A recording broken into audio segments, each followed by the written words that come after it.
মরণ ফাঁদে কম্পাস।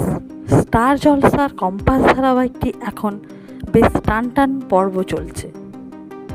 কিছুদিনের মধ্যে এই ধারাবাহিকটি দর্শকের বেশ পছন্দের হয়ে উঠেছে। ধারাবাহিকে আসতে চলেছে বেশ ধামাকাদার এপিসোড। কম্পাস তার বাবার অসম্পূর্ণ কাজকে সবার সামনে তুলে ধরতে চায়, আর বিহান সেই অপেক্ষা করতে থাকে। এদিকে মোনালিসা গুন্ডা পাঠায় কম্পাসকে মারার জন্য। এদিকে বিহান দেখতে চায় কম্পাসের কাছে কি এমন রিসার্চ পেপার আছে।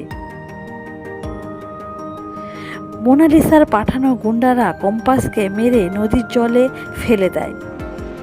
তাহলে কি কম্পাস তার বাবার কাজ সকলের সামনে আনার আগেই কি সব স্বপ্ন শেষ হয়ে যাবে? ধারাবাহিকে পরবর্তীতে কি হতে চলেছে তা জানার জন্য দেখতে থাকুন কম্পাস।